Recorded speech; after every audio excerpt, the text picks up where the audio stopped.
Welcome to my ASMR workout video. Nah, I'm just kidding. This video is just one of my run strength days during my mid-phase rehab, where I'm just doing 4 intervals of 5 minutes of running and 5 minutes of walking. Then I'm going to go do a strength training focused on my legs and some core later in the video. But just a quick update on my rehab. So I had ACL reconstruction with a quad graft on my right leg and also a meniscus repair just over 6 months ago. My rehab journey has not been straightforward or glamorous like pro athletes, and my biggest challenge the last couple months has been managing my quad tendon pain. It's been a fine line of pushing myself without overdoing it and causing flare-ups, which then require me to rest for a few days before I can start pushing again. It's just a cycle that kind of never ends. So I recommend checking out some of my other videos if you're interested in my rehab journey so far. But yeah, so I'm just doing this run and strength workout on a Saturday. I already had 2 runs and a strength training session this week. I'm coming off of 2 days of rest. I was supposed to do today's run yesterday, but things popped up, and sometimes you just need to remember to enjoy your life. So here we are doing a double workout on a Saturday when I should have been doing just strength today. So normally, like I said, I would have done today's run yesterday and just did a strength session today, but combine them together here. I'm just going to warm up, run, and then do a strength routine. And the strength routine will be dialed back a bit since I'm running beforehand, but it'll still be a good workout altogether. I just need to be cautious about not overdoing my quad and causing any quad flare-ups, quad tendon flare-ups, which then, like I said, will cause me to be out of commission for a few days, which is a little bit annoying. But however, that is easier said than done for me, even though, I'm well aware of this being an issue. I'll be in the moment of, feeling good during a workout, and sometimes I'll just push a little further, used to be able to push myself pretty hard during workouts before I had this injury and surgery. And, I just have a hard time not keeping any effort in reserve to make sure I don't regret it later on. And that is definitely some foreshadowing for what's to come, but I'll cover that later in the strength portion of the video just to help you out in case you're kind of following along and doing this on your end so you don't overdo it yourself potentially. And yeah, so in the background, you see my warm-up right now. This is a non-negotiable for me before any run, and the quad warm-up portion is a non-negotiable before any strength routine. So without this warm-up, my knee and quad has some mild pain, which usually limits my performance because obviously you don't want to have any discomfort while you're using your muscles. So yeah, just making sure my quad is huge. And then I'm also doing these banded hip and kind of glute warm-ups, which is just some crab walks, some monster walks here. And then before that, I was doing the banded leg extensions and some wall sits. So yeah, I do this before every run and also any strength training routine. Without this, things just don't feel like they're activating too great when I need them to during my workout, so I can perform well. And I also have usually some, mild to decent quad tendon pain for a little bit until it gets warmed up during my workout. And I'm also doing some hip flexor exercises here, just kind of warming those up before my run, which is kind of a huge activation drill here that really helps out runs even before my injury. Doing this kind of stuff really just helps my performance on runs. So yeah, I definitely recommend doing this if you're going to go out for a run, especially after this surgery and you're in this rehab process. It's a huge help, just kind of have everything fired up and ready to go once you're going. And then here I'm just doing some skips, kind of skip hops, just adding those in. This kind of helps just prepare my knee, just get a little bit more athletic and ready for impact. I found these really help as well.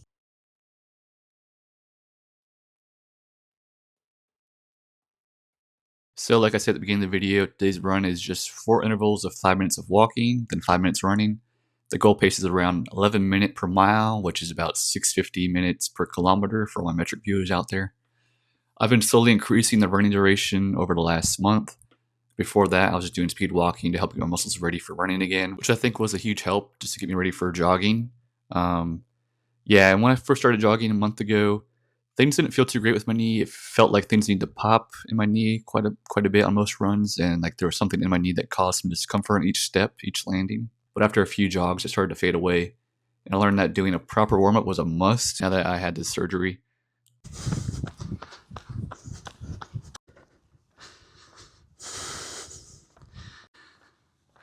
First 5-minute interval down, feeling pretty good on the knee. Not really any complaints right now, to be honest.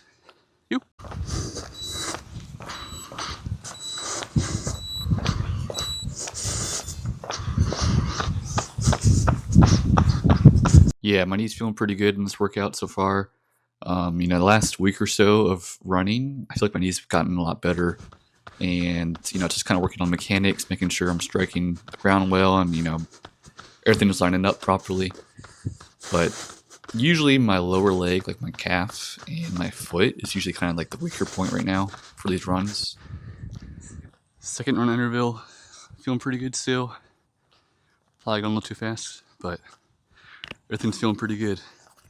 I've been pretty good about not overdoing these runs and, staying within the pace boundaries that Josh from Elite Endurance Physio has been giving me. He's been helping me with these return to run workouts.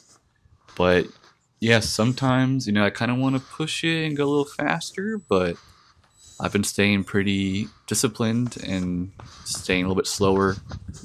I'm also just probably not able to even run that fast for very long right now anyways. If I wanted to, probably get worn out pretty quick because I'm just really out of shape, muscles and cardio wise. So yeah, I'm just trying to be smart, keep it nice and steady, nothing fancy, doesn't look very cool on video. Watching myself, these looks like I'm barely even moving, but yeah, it's just part of the process, staying steady and disciplined. Interval 3 done.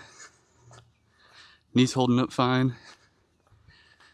The lower legs a little sore, just a little weak. And the cardio shot. Yeah, my cardio is absolutely cooked right now.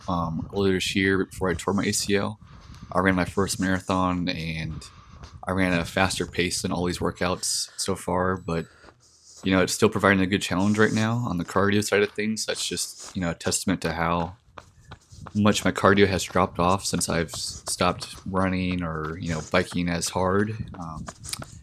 Yeah, it's kind of a humbling process so far. Going from, probably the best long distance, endurance shape I've been in my life to basically huffing and puffing on these 5-minute jog intervals. So yeah, it's been a humbling process. It's been teaching me a lot about myself going through this rehab journey so far. But, I just gotta be thankful for every moment, just being out here, nice weather, running, just be happy and enjoy life.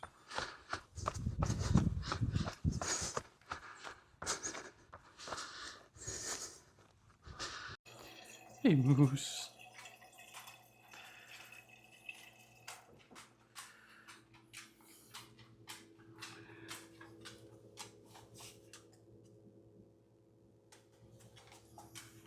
Alright, the run wasn't too bad. Felt pretty good, just a little tired cardio-wise. Just gonna get some quick little squat warm-ups before the workout here. So while doing this right now, it kind of still hurts, like where that tendon in the quad, like lower quad area is. So just gonna get that a little more warmed up because with the running, it's not too much of a deep quad workout. So just gonna get some things warmed up a little bit. Also, since I ran, probably won't really go too hard on the strength training. Probably lower the sets and maybe reduce the variations of things. So that's what's the plan for today.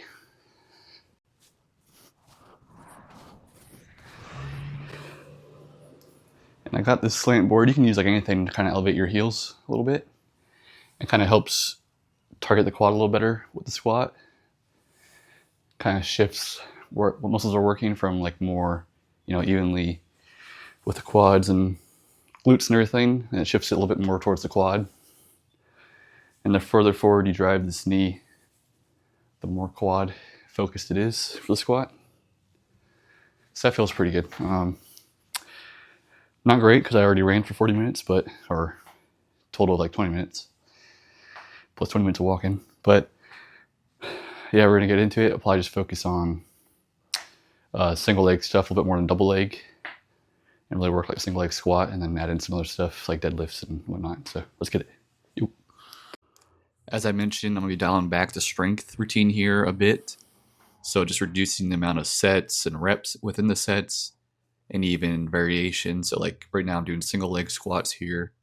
Maybe I'd also add in, double leg squats a little bit. But today I'm just gonna just do the single leg, really focus on targeting, my weak leg, making sure it's doing its fair share, not compensating with my left leg at all during these double leg workouts. That's kind of a common, area of concern, is compensating with your, non-surgical leg. And I'm recording this voiceover about a week after doing this workout, so I have the benefit of hindsight right now.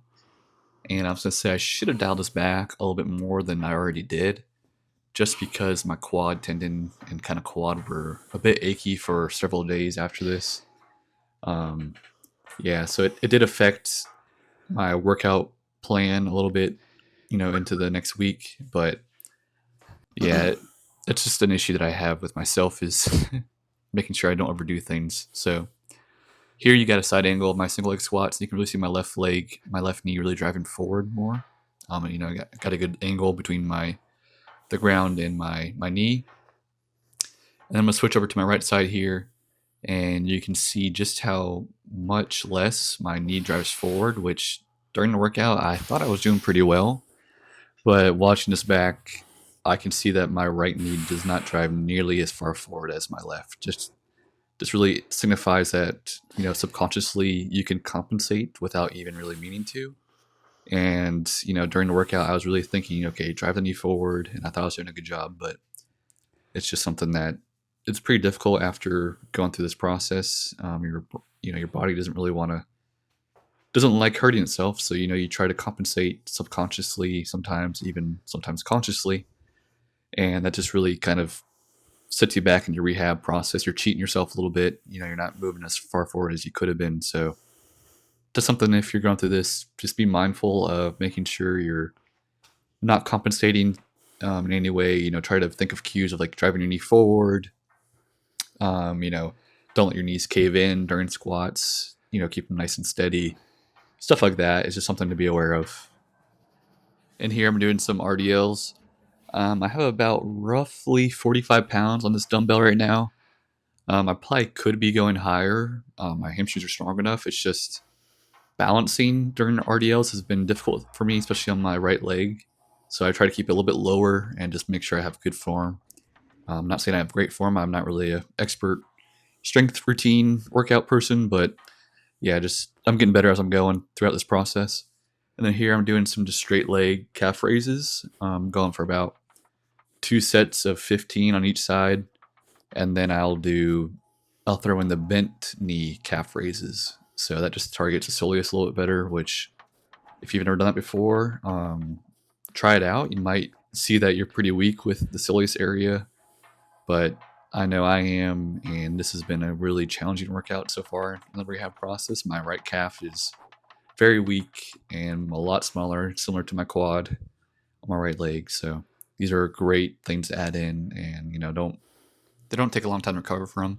And then here are 2 sets of 15 reps of the tib raises. Nothing too fancy. I just know for running this really helps a lot. Avoid shin splints and everything. This is kind of a underlooked area for strength routines, so I just add those in pretty quick and easy. And then here, I was just feeling, man, my quads aren't too bad right now. Maybe I should do some more squats. I really want to make sure my quad's getting stronger. Hindsight, I probably should just skip these. I was trying to push my quad to the limit, and feel like I really worked myself this workout. I even stopped after about 12 reps of these, just heel elevated squats with about, I think, 45 pounds. Nothing too crazy here. But I was going a bit deeper towards the end than I usually would, and deeper in terms of range of motion. I was squatting a little deeper. And I think that might have been what really flared up my quad tendon for a few days, because I really kind of stretched that tendon more than I normally would. And then here I'm going for 3 sets of 8 reps on the elevated glute bridges. Nothing fancy here. I normally wouldn't do these on a pile of weight plates, but I was trying to film in this little area for the camera reasons, and it wasn't the most stable platform, so normally I would recommend getting something a little bit more stable and also a little bit higher up. This is a little bit low to the ground, but I was just doing it for the YouTube fame here and trying to get it on camera in this area of my little garage workout gym area. And here is a side plank variation workout that I've learned recently at PT. So you're just gonna bent knee, side plank position, and keeping that top leg straight and in line with your body. Easier said than done for me right now. I'm a little weak in this area, and really driving those hips forward as well, so you engage those glutes. If you kind of shift your hips back, it's very easy, but yeah, shifting it forward makes it very difficult. A pretty good workout here. And that is it, guys. That was my workout routine for the day. The next day after that, I did a nice 40-ish, 45-minute-ish walk just for some little light active recovery. I also recommend doing some just like quad activation, quad sets type stuff that kind of helps just get the blood flowing in the quad, help it recover a little bit better. And yeah, that's it, guys. If you enjoyed this video, let me know. Drop a like, subscribe. If you got any suggestions for future videos, any tweaks that you might like to see in future videos, let me know. And I hope you guys have a great day. If you're going through this rehab process, you got this. You're almost there. It gets better every day, so just keep going at it.